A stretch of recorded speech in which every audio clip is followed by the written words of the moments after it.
Hello friends, welcome to WiFi Study changing the way of learning and Unacademy पर WiFi Study पर आप सभी का हार्दिक अभिनंदन है। मेरे दोस्तों सभी को राम राम, मेरे मित्रों राम राम। सबको सब अच्छे होंगे, उम्मीद करता हूं ऊपर वाले से कि आपकी पढ़ाई अच्छी चल रही होगी। और जैसा कि आप लोगों ने डिमांड की थी कि सर वो टॉपिक कराना है, ये टॉपिक रह गया है, तो वो टॉपिक भी अपना आ ही गया। अब जो आपका इकोनॉमिकल रिव्यू है, आर्थिक समीक्षा है, इसको राजस्थान और भारत दोनों के संदर्भ में अपन करेंगे। तो इससे जो क्वेश्चन आएंगे वो सवाल आपके सही होंगे।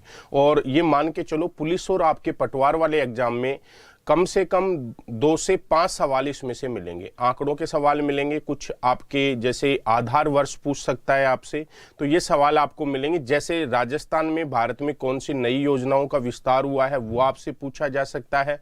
तो इन चीज़ों के लिए अपन आर्थिक समीक्षा का अध्ययन करेंगे। जो मैं फैक्ट आपको बताऊं इसको अच्छे से पढ़ना, सारा क्लियर हो जाएगा। तो मोस्टली पर्सन आपको बहुत से यहाँ से मिलने वाले हैं, ठीक है ना। आर्थिक समीक्षा तो दोनों की तुलना करेंगे, राजस्थान और भारत दोनों की। इसमें मेजर चीजें ही मैं आपको बताता हुआ चलूंगा। फिर इसके बाद में इसके जो वस्तुनिष्ठ प्रकार के जो प्रश्न है उनका भी अपन अध्ययन कर लेंगे। कैसे क्वेश्चन पूछा जाएगा आपसे वो भी अपन कर लेंगे। फैक्ट में बताऊंगा, ये फैक्ट डायरेक्ट आपसे पूछेंगे, ठीक है ना। तो इनको थोड़ा सा विस्तृत पढ़ाऊंगा और थोड़ा सा पढ़ने का प्रयास करना तो सही हो जाएगा, ठीक है। सब बढ़िया हो आप लोग। तो आज अपन आर्थिक समीक्षा जो आपकी भारत और राजस्थान के संदर्भ में अपन कुछ चीजें हैं तो उनकी शुरुआत करने जा रहे हैं। तो जैसे आपसे क्वेश्चन पूछ ले कि औद्योगिक उत्पादन सूचकांक का आधार वर्ष क्या है, तो याद रखना है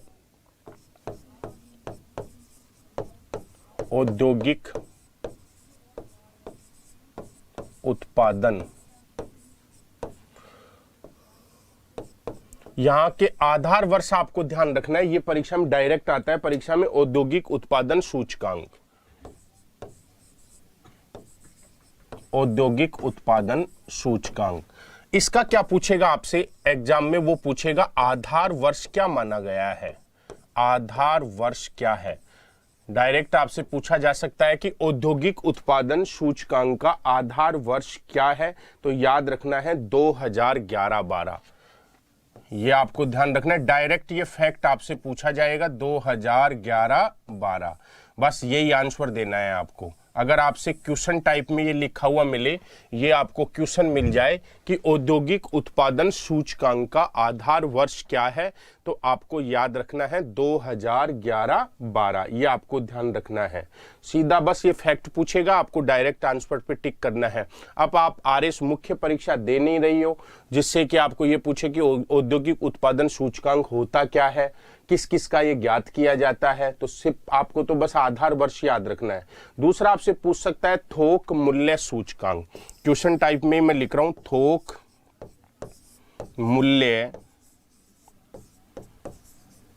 सूचकांक, इसका आपसे पूछा जा सकता है आधार वर्ष।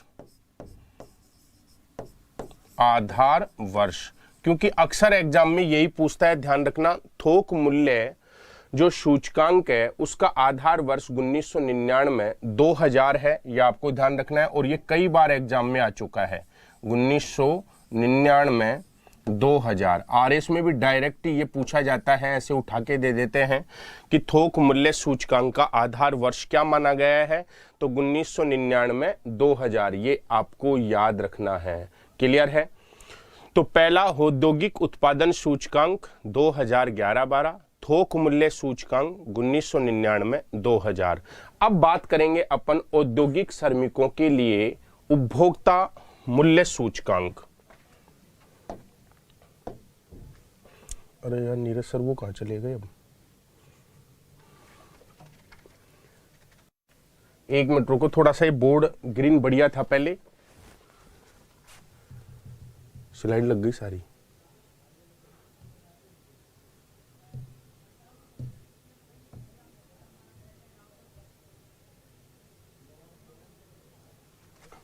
तो ये ध्यान रखना है भाई, थोक मूल्य सूचकांक का आधार वर्ष 1999 2000 है।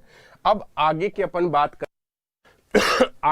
बात करें तो औद्योगिक श्रमिकों के लिए उपभोक्ता मूल्य सूचकांक।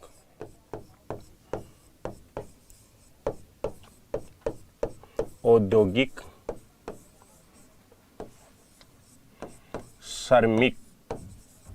श्रमिकों के लिए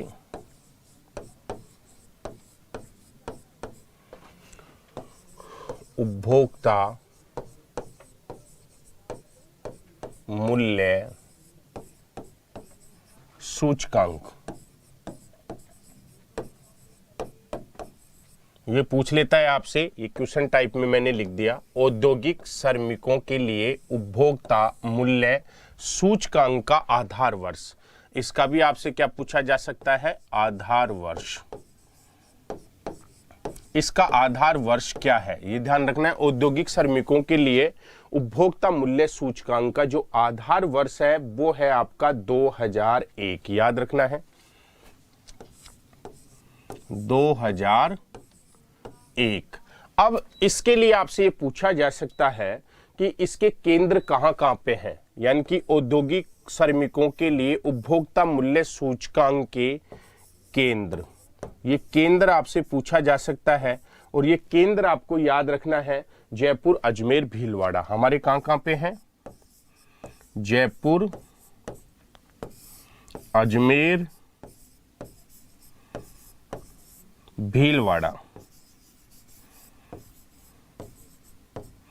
मित्रों ये ध्यान रखना है आपको, औद्योगिक श्रमिकों के लिए उपभोक्ता मूल्य सूचकांक का आधार वर्ष 2001 है और इसके जो केंद्र हैं वो आपको ध्यान रखना है, जयपुर है आपका, अजमेर है आपका, भीलवाड़ा है, ये आपको ध्यान रखना है। क्लियर है यहां तक। अब आपसे क्वेश्चन पूछा जा सकता है 12वीं पंचवर्षीय योजना से संबंधित आपके कुछ फैक्ट हैं, उन फैक्टों के बारे में आपसे क्वेश्चन पूछा जा सकता है। क्या क्वेश्चन पूछा जा सकता है 12वीं पंचवर्षीय योजना में से, 12वीं पंचवर्षीय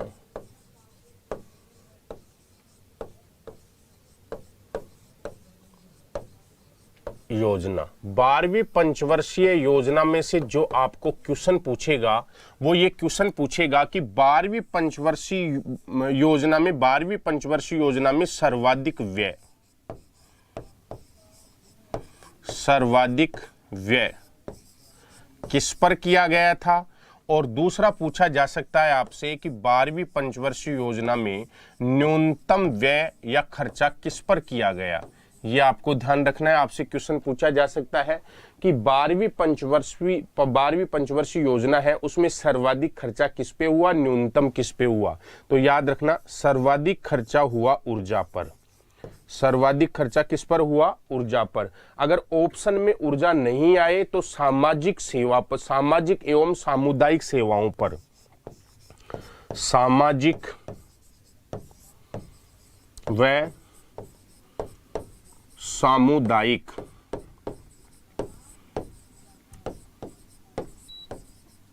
सेवा पर। ये तब करना है जब ऊर्जा ऑप्शन में नहीं आए। जब ऊर्जा और सामाजिक व सामुदायिक सेवाएं ऑप्शन में नहीं आए तब आपको करना है ग्रामीण विकास पर, ग्रामीण विकास पर, यह आपको ध्यान रखना है। तो 12वीं पंचवर्षीय योजना में सबसे ज्यादा खर्चा इस पे हुआ है, ये आपको ध्यान रखना है। क्लियर है। अब बात करें, ये राजस्थान की चर्चा कर रहा हूं मैं, बात करें न्यूनतम की, तो वैज्ञानिक सेवा एवं अनुसंधान पर सबसे कम पैसा खर्च किस पर हुआ, वैज्ञानिक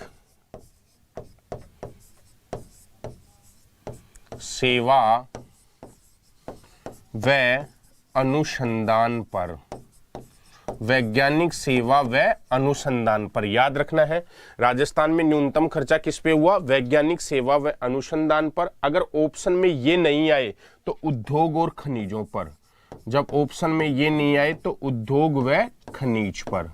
याद रखना है 2 नंबर पर क्या था, उद्योग व खनिज पर। जब वैज्ञानिक सेवा अनुसंधान और उद्योग खनिज आपके ऑप्शन में नहीं आए तो फिर याद रखना विशिष्ट क्षेत्रीय कार्यक्रम पर, याद रखना है।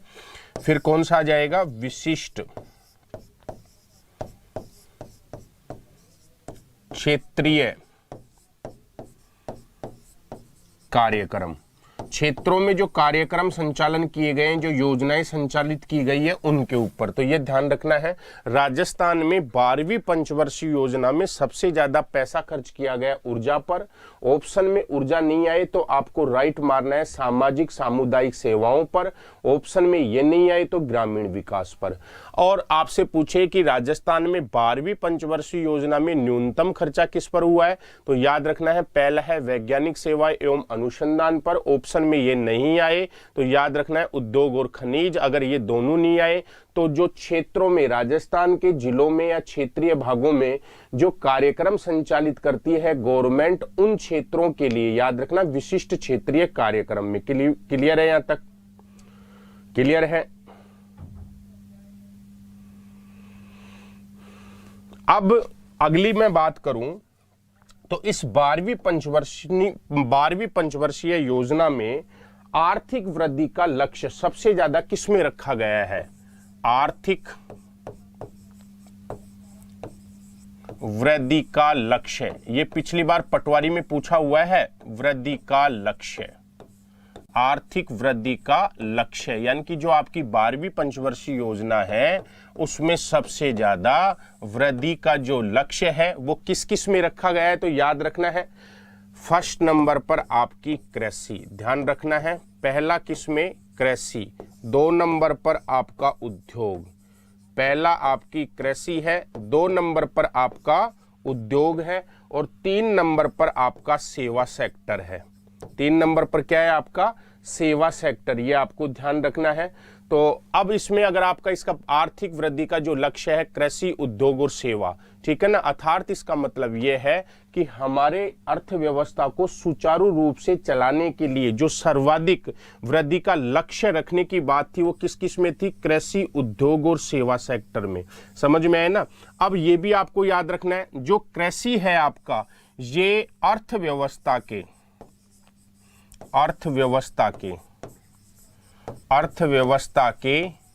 प्राथमिक क्रिया का भाग है, यह आपको ध्यान रखना है। उद्योग आपके अर्थव्यवस्था के द्वितीयक क्रिया का भाग है, यह आपको ध्यान रखना है। सेवा सेक्टर अर्थव्यवस्था के तृतीयक क्रिया का भाग है। और सबसे ज्यादा जो आय प्राप्त होती है, आय प्राप्त किससे होती है? सेवा सेक्टर से। याद रखना है जो सर्वाधिक आय प्राप्त होती है वो किससे होती है? सेवा सेक्टर से। ये आपको ध्यान रखना है। समझ में है ना? यानी कि सबसे ज्यादा जो आय प्राप्त हो रही है वो किससे हो रही है? सेवा सेक्टर से। ये आपको ध्यान रखना है। क्लियर है? अब बात करेंगे अपन, थोड़ी थोड़ी कुछ योजनाओं भी आएंगे उनके बारे में भी बात करेंगे। भामाशाह योजना, ठीक है ना। अगला है आपका भामाशाह योजना। ये माँ है, भामाशाह योजना। यहां से आपसे क्या क्वेश्चन पूछा जा सकता है? ऐसे पूछ सकता है इसकी शुरुआत कब हुई थी? तो इसकी शुरुआत हुई थी 2008 में। अब इसको पुनः शुरू किया गया, दोबारा रिफॉर्म करके इसको पुनः शुरू, इसको रिफॉर्म करके इसकी पुनः शुरुआत हुई थी। देखो पहली बार भामाशाह योजना की शुरुआत 2008 में हुई थी। इसको दोबारा, इसको सुधार करके, इसको रिफॉर्म करके दोबारा इसकी शुरुआत हुई थी 2014 में, यानी कि 15 अगस्त 2014 में इसकी शुरुआत हुई थी। ये आपको ध्यान रखना है। इसका उद्देश्य क्या है? उद्देश्य है महिला सशक्तिकरण। याद रखना है महिला सशक्तिकरण और जो वित्तीय समावेश है उसको बढ़ावा देना। महिला सशक्तिकरण व वित्तीय समावेशन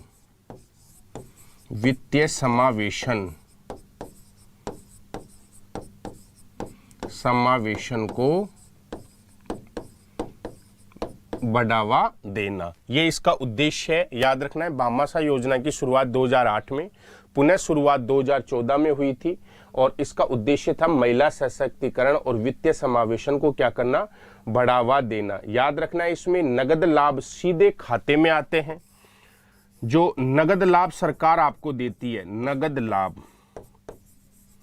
ये क्या है, सीधे तौर पर आपके अकाउंट में जमा होते हैं। सीधे तौर पर किस में आते हैं, खाते में आते हैं, आपके खाते में पैसे आते हैं भामाशाह खाते के तहत। याद रखना सीधे तौर पर जो पैसा है आपके अकाउंट में आता है, जो भी है। और इसमें क्या होता है, ये गैर नगद लाभ, गैर नगद लाभ को बढ़ावा देने का क्या है, ये आधार। अब गैर नगद लाभ देखो, पहली बात तो ये देखना नगद लाभ, जैसे ये भामाशाह जो अकाउंट है, ये परिवार में जो आपके घर परिवार है, देखो उद्देश्य है इसका महिला सशक्तिकरण को बढ़ावा देना। महिला सशक्तिकरण का मतलब जो आपका परिवार है उसमें जो मुखिया है आपका, उसका अकाउंट खोला जाता है और उसको जो लाभ दिया जाता है ना, वो उसके अकाउंट में सीधा। पहले क्या था कि जैसे इससे भ्रष्टाचार आपको दे दिया, कैश दे दिया, आधा पैसा रख लिया, तो अब डायरेक्ट सरकार क्या करती है, आपके अकाउंट में डालती है पैसा। समझ में है ना। और इसमें गैर नगद लाभ का ये वास्तव में क्या है, जो लाभार्थी है उसको क्या मिलता है, इसका लाभ मिलता है। ये आपको ध्यान रखना। एक है जैम पोर्टल, JAM। अब यहां से पिछली बार भी प्रश्न पूछ लिया कि जैम पोर्टल में शामिल है, जैम पोर्टल में क्या क्या शामिल है, यानी कि जैम किससे मिलकर बना है। इस पोर्टल में आपसे डायरेक्ट परीक्षा में प्रश्न पूछता है। ये भामाशाह का प्लेटफॉर्म है, याद रखना पहली बात, ये भामाशाह का ही क्या है, प्लेटफॉर्म है। और इसमें किस किस को शामिल किया गया है जेम में, याद रखना है नाम किस किस का है। एक तो है जन धन, जे का मतलब क्या हो गया, जन धन योजना, आपको पता होगा जन धन योजना के बारे में। दूसरा इसमें है, ए का मतलब होता है आधार योजना,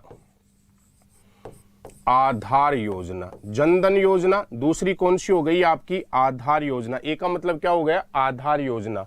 और तीसरा एम का मतलब मोबाइल योजना।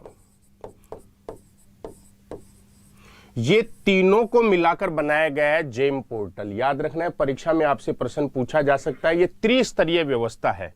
कैसी व्यवस्था है ये, त्रिस्तरीय, जिसमें तीनों का समावेश है। त्रिस्तरीय व्यवस्था, त्रिस्तरीय व्यवस्था है जिसमें तीनों का समावेश है। अब आपसे क्वेश्चन ये पूछता है, कई बार ये आरएस मेंस में भी प्रश्न आया हुआ है जेम पोर्टल पे, आरएस मुख्य परीक्षा में पूछ लिया जेम पोर्टल। तो याद रखना है आपको, इसमें है ना जनधन योजना, आधार योजना, मोबाइल योजना, इन तीनों को समावेश करके जेम पोर्टल का निर्माण किया गया है। ये आपको ध्यान रखना है। क्लियर है।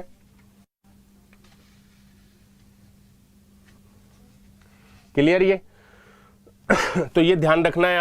पोर्टल में आपसे डायरेक्ट प्रश्न पूछेंगे, यहां से सीधे सीधे प्रश्न पूछेंगे कि जैम पोर्टल में किसको शामिल किया गया, किसको, जैसे आयुष्मान भारत योजना, उसमें भी आरएस में क्वेश्चन पूछ लिया। अब किसको शामिल किया, उसके नाम में उत्तर छुपा हुआ है। तो जेम पोर्टल के नाम में आंसर छुपा हुआ है मित्रों। समझ में है ना, जनधन योजना, आधार योजना, मोबाइल योजना, समझ में है ना।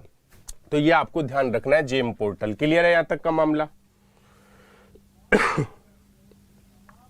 क्लियर है यहां तक। अब आपको ज्यादा डिटेल में नहीं जाना है। जैसे उपभोक्ता मूल्य सूचकांक मैंने आपको बता दिया था। अब बात करेंगे अपन दूसरा, उपभोक्ता मामलात विभाग। उपभोक्ता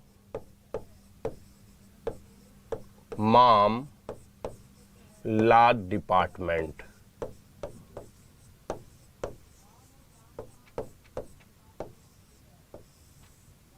उपभोक्ता मामलात विभाग, इसके बारे में चर्चा करेंगे। जैसे कोई उपभोक्ता होता है, उससे संबंधित कोई विवाद हो, समझ में है ना, या आपके जैसे कोई वस्तु आपने क्रय की है, उससे संबंधित आपका कोई विवाद है, तो उससे संबंधित उपभोक्ता मामला डिपार्टमेंट। इसकी अब लेटेस्ट अगर बात करें अपन मित्रों, समझ में है ना, तो लेटेस्ट की बात करें तो स्थापना उपभोक्ता मामला डिपार्टमेंट है। इसकी स्थापना आपके सितंबर 2013 में की गई है। स्थापना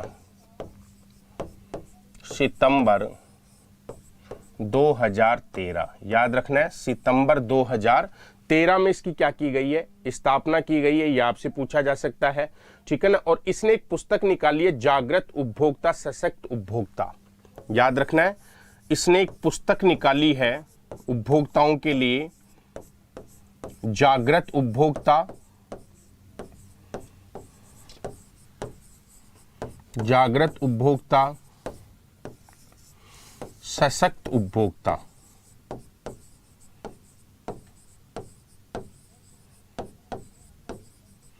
जागृत उपभोक्ता सशक्त उपभोक्ता, याद रखना है मित्रों। अब इसमें क्या है, जैसे आप कहीं सामान खरीदने जाते हो, ठीक है, और आपने बिल नहीं लिया, जीएसटी के चक्कर में बिल नहीं लिया, ठीक है, और आपका सामान बेकार निकल गया। अब आप केस करना चाहते हो कि साहब हमारे कंज्यूमर कोर्ट में गए, तो वो तो रसीद मांगेंगे ना आपसे, तो आप जागृत हो ही नहीं। इस जागरूकता को लाने के लिए उपभोक्ता मामला डिपार्टमेंट की स्थापना हमारी सरकार के द्वारा की गई है, और इसने एक पुस्तक निकाली है, जागृत उपभोक्ता सशक्त उपभोक्ता। अब आपसे एक क्वेश्चन पूछ सकता है, ये क्वेश्चन आपसे पूछा जा सकता है, मैंने स्टार दे दिया इस पे, ये पूछ सकता है जागृत उपभोक्ता सशक्त उपभोक्ता के द्वारा प्रकाशित, ये पुस्तक किसके द्वारा प्रकाशित है, तो याद रखना है उपभोक्ता मामलात विभाग के द्वारा ये पुस्तक प्रकाशित है, ये आपको ध्यान रखना है, ठीक है ना। उपभोक्ताओं को जागृत करने के लिए पुस्तक निकाली गई है। आप बिल लिया करो, कोई भी सामान खरीदते हो तो उसका बिल लिया करो, ठीक है ना। और इससे क्या होता है इससे क्या होता है कि इन फ्यूचर में अगर आप किसी भी चीज का कोई ब्रांड लेकर आते हो और उसमें कोई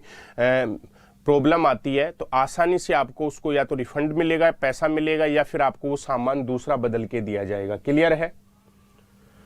आगे की बात करें, राजस्थान राज्य खाद्य एवं नागरिक आपूर्ति डिपार्टमेंट।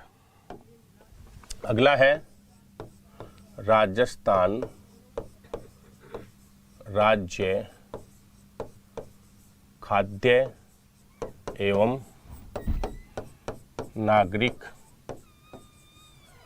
आपूर्ति विभाग, आपूर्ति विभाग। तो ये ध्यान रखना है, राजस्थान राज्य खाद्य नागरिक आपूर्ति विभाग।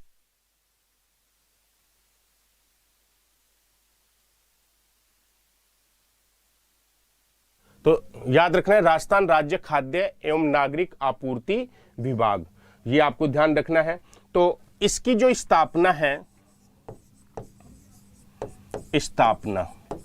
इसकी स्थापना हुई है 2010 में, यानी कि सितंबर 2010 में। याद रखना है राजस्थान राज्य खाद्य नागरिक आपूर्ति विभाग, स्थापना इसकी 2010 में है।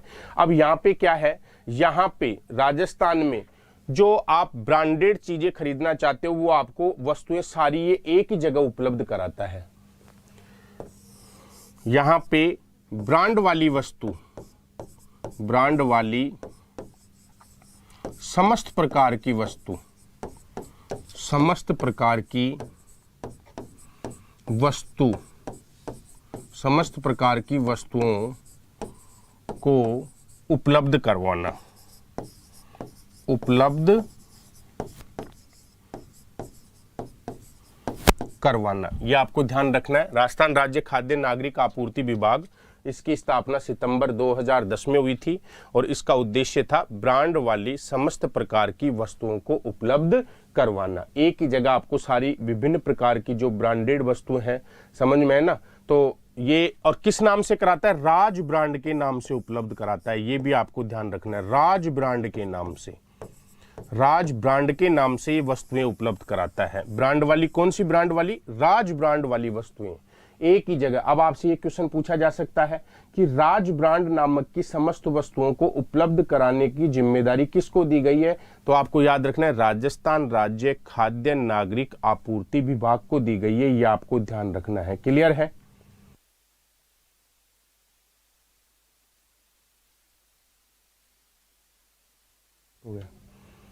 क्लियर है ये। तो याद रखना है राजस्थान राज्य खाद्य नागरिक आपूर्ति विभाग, इसकी स्थापना सितंबर 2010, और ये राज ब्रांड की समस्त वस्तुएं एक ही जगह आपको क्या करवाएगा, उपलब्ध करवाता है, ये आपको ध्यान रखना है। क्लियर है।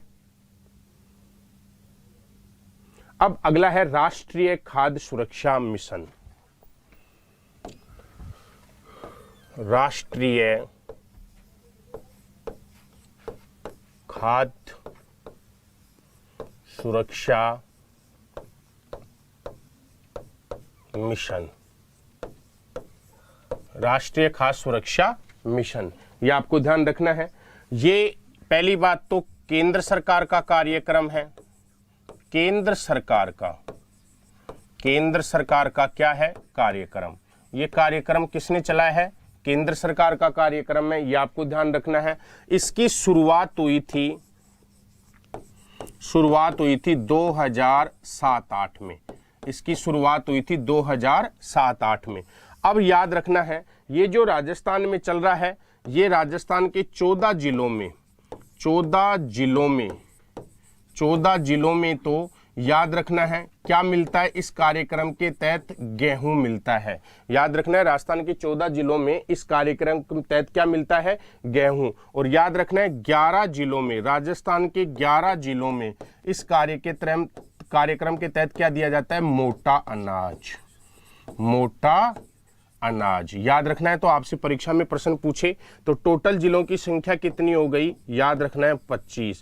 ये कार्यक्रम 25 जिलों में गेहूं और मोटा अनाज उपलब्ध कराता है, ये आपको ध्यान रखना है। इस कार्यक्रम के तहत आपको मोटा अनाज और गेहूं मिलता है राजस्थान के 25 जिलों में। तो राष्ट्रीय खाद्य सुरक्षा मिशन केंद्र सरकार का कार्यक्रम है, शुरुआत 2008 में 7-8 में हुई थी। ये 14 जिलों में तो गेहूं उपलब्ध कराता है उचित रेट पे और 11 जिलों में मोटा अनाज। टोटल जिलों की संख्या कितनी है, 25। तो पूछे राजस्थान में राष्ट्रीय खाद्य सुरक्षा मिशन जो है कितने जिलों में संचालित है, 25 जिलों में। कार्यक्रम किसका है, ये कार्यक्रम है आपका केंद्र सरकार का। ठीक है, यहाँ तक का मामला। इससे आगे का पाठ अपन कल की कक्षा में करेंगे। तो ये धीरे धीरे आर्थिक समीक्षा आपकी पूरी होती जाएगी और यहाँ से प्रश्न बनेंगे। ठीक है मेरे मित्रों, wish all the best, bye everybody.